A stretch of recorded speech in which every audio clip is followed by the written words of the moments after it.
Hey guys, how's it going? So, obviously, this league is pathetically and obviously explicitly rigged. If you haven't picked up on that by now, then good luck with whatever you endeavor to do in life. All the major players are aware of this. They're actors, essentially. I remember when my first channel, before it got deleted, was getting momentum. Aisha Curry came out and tweeted that the game was rigged. Evidently, she was not let in on the rig. And it was a big deal at the time. It was the 2016 NBA Finals, the obvious rig for LBJ, which, at the time was pretty cool for the channel and what have you. She was saying the exact same things in the videos I was making. I have to dumb down the videos these days for obvious YouTube censorship reasons. In general, who's going to win the series? NBA history since at least the mid 80s has been to push the highest marketed players deep into the playoffs as much as possible, right? This is obvious. Usually, at least into the finals. Bird, Magic, Jordan, LBJ, Shaq, Kobe, etc. I mean, and the obvious excuse that they use is because they're just that much better individual players, right? The pundits on TV are there to sell you the narrative, sell you the myth, the dream, the legend, right? And the 80s is really when this whole centralized control system started in earnest, as far as I can tell, with Bird and Magic. Jordan took it to a whole nother level. LBJ with what is 8 straight finals appearances. I broke down every one of those series during that 8-year stretch. It was torturous to do. Obvious rigs the whole way through. I'll move on because I only have 10 minutes. NBA marketing narrative is in a transition currently. My wife and I, we read lots of books on this, but one of them was Georgetown master's thesis on NBA marketing. They interviewed a bunch of NBA executives, went over it, yada, yada, yada, how they did it. Basically, it's obvious if you think about it. They were only marketing Jordan for the NBA in the 90s. When he retired, viewership dropped dramatically. So they switched to a multi-star approach to safeguard NBA, Tui Bono line revenue stream, if that made sense. So basically, who's it benefit? If it gets more money, that's who they're going to promote. Through using the rig, which we've read books on it, and then we also abstracted out marks of a rig. We were the first channel ever to do that, to figure out how they were actually doing this. In this series, the Warriors are a bigger name and attraction worldwide, but they may be trying to elevate a new character, right? Because they're in a transition from the LeBron hoax narrative.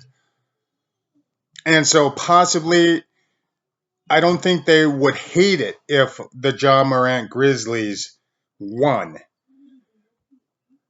But if they have to choose a team to get in there, they're going to go with Steph Curry. He's a huge draw. So the usual marks of the rig will be there to make the games close, within 10 points, free throw disparities during key stretches. This is key, guys. They'll have like an 18-2 free throw advantage throughout the first half, right? Say the Grizzlies are down 15 to 20 points and they're clawing back into it. Shifts of momentum because of the free throws, you get in a flow. And then the Warriors lose their cool. Emotional outbursts is another mark of a rig.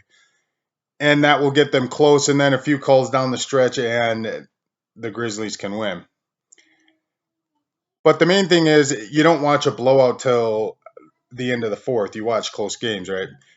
Free throw disparities during key stretches, like I said, to shift momentum to allow trailing team to get back in the game. The free throws will be made up later in the game to give the final stat sheet a look of quote-unquote equality. Foul trouble by key players that are vital to whatever defensive strategy that they have going. A player, Curry, gets in foul trouble somehow, right? And he's made like 5 threes in the quarter. Possible injuries that are fake. Curry, Clay, even Ja Morant. You can never, you just love these narratives, right? Oh, Curry has a sprained ankle. He might be back by game 6. And then that runs the media cycle. If you guys study communications theory, Chris Simpson's Science of Coercion is a seminal work. It goes over how the PR, public relations, is an extension. The media is an extension of the military industrial complex started in 1945, crystallizing by 1960. Science of Coercion. Go ahead, check it out. My wife and I are researchers. We've read hundreds of books on this stuff. General marks of the rig. Foul trouble. Phantom fouls with no replays. Remember when they used to show replays? Remember that? Now they show the previous play, which you don't care about anymore. Shifts of momentum in the game sparked by odd fouls, weird ref whistles, odd offensive foul calls. The list goes on and on. No calls. This is key, a mark of a rig. No calls, fouls that are not called, right? Double standards. They have one set of reffing style going for one team and another reffing style for the other team. One team is allowed to play football. The other team is getting called for knick-knack touch fouls, right? Emotional outbursts as players are unconsciously dealing with the psychic pressure of the rig. Sorry for any misspelt words in there. I just typed this up real quick. I didn't really proofread it. So my prediction is the series is won by Golden State, as they are the biggest sweet bono bottom line money driven choice by who owned NBA. 28 out of the 30 teams, at least last time I checked, which was a few years ago, are owned by these people. They own every single media outlet, essentially in the world, folks. In the whole world.